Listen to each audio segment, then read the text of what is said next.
दादाजी की कुर्सी प्रेरणादायक कहानी। एक बूढ़ा आदमी जो कि अपने बेटे से दूर गांव में रहता था, जबकि उस बूढ़े का बेटा, बहू और पोते दूर शहर में रहते थे। समय जैसे जैसे बीतता जा रहा था, उस बूढ़े आदमी दिन प्रतिदिन कमजोर होता जा रहा था। सो उसने अब अपने बेटे के पास रहने के लिए शहर चला गया था। शहर में उसके बेटे का एक बड़ा घर था, जिसमें उसका परिवार खुशहाल में जीवन व्यतीत कर रहा था। उस बूढ़े आदमी के आ जाने से उस परिवार में कुल 4 सदस्य हो गए थे। दिन भर बीतने के बाद बहू, बेटा और पोते के साथ वह बूढ़ा आदमी खाना खाने के लिए टेबल पर बैठे। खाने के टेबल पर सब शीशे के बर्तन और चम्मच थे। बहू ने सबको खाना लाया दिया। अब सब खाने लगे, लेकिन वह बूढ़ा कमजोर आदमी जो कि चम्मच से खाना भी नहीं उठा पा रहा, और जब चम्मच से खाना उठाने की कोशिश कर रहा था, शीशे के बर्तन गिरकर फर्श पर चकनाचूर हो गया।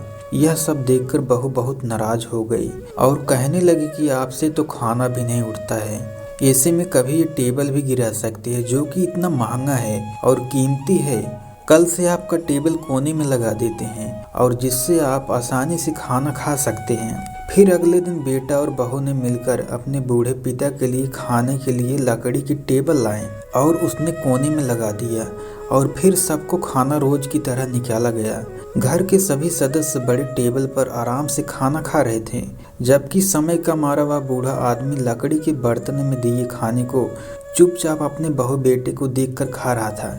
लेकिन चाह कर भी उन लोगों को कुछ नहीं बोल पा रहा था। मन ही मन उसकी आंखों से आंसू निकल रहे थे। यह सब देखकर उस बूढ़े आदमी के पोते को मन ही मन कुछ सोचने लगा था। फिर अगले दिन शाम को उसका पोता गार्डन में खेलने चला गया था, और फिर वह लकड़ियों को इकट्ठा करके एक जगह बैठ गया और उन लकड़ियों से कुछ बनाने लगा था। इतने में उस लड़के के माता पिता ढूंढते हुए बगीचे में आए और अपने बेटे को देखा तो उसकी माँ बोली, बेटा यह क्या कर रहा है? तो वह लड़का बोला, माँ जब आप लोग बूढ़े हो जाएंगे तो आप लोगों को भी खाने के लिए कोने में लकड़ी की कुर्सी की ज़रूरत पड़ेगी।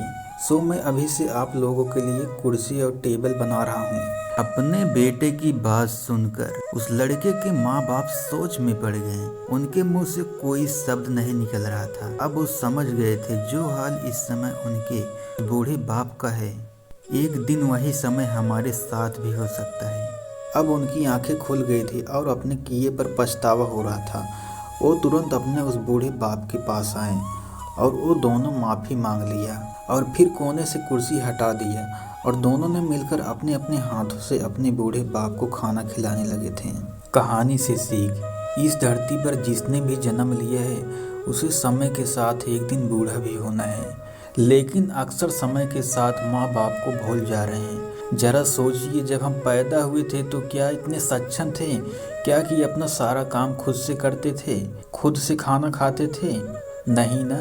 लेकिन माँ बाप बिना किसी स्वार्थ के अपने बच्चों को अपने से भी ज़्यादा ख्याल रखते हैं, उन्हें पाल पोस कर बड़ा करते हैं, और फिर यही सोचते हैं उनका बेटा उनकी बुढ़ापे की लाठी बनेगा, उनका सहारा बनेगा।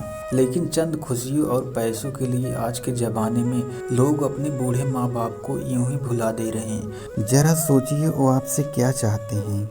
कुछ समय उनके साथ भी गुजारिए, उनके कार्यों में थोड़ा मदद कर दें, बस यही चाहते हैं। लेकिन आज के समय में अब हम सब इतना भी नहीं कर पा रहे हैं, क्योंकि हम सब भूल जाते हैं हम जैसा ही करेंगे एक दिन वैसा हमारे साथ भी वक्त करेगा। हमें इस कहानी से यही शिक्षा मिलती है कि हम जैसा करेंगे वैसा एक दिन वक्त भी हमारे साथ करेगा। सो इस दुनिया में माँ बाप की सेवा से बढ़कर कोई सेवा नहीं है। हम सबका यही फर्ज बनता है कि इस सेवा के मौके को कभी हाथ से न जाने दें, क्योंकि माँ बाप की जिसने सेवा कर लिया है उसने भगवान की सेवा कर ली। दोस्तों, अगर आप सभी को यह कहानी पसंद आई है तो प्लीज़ हमारे वीडियो को लाइक करें और हमारे इस चैनल को सब्सक्राइब करें और नोटिफिकेशन बेल को ऑन कर दें, ताकि हमारा फ्यूचर वीडियो का नोटिफिकेशन सबसे पहले आप तक पहुंचे।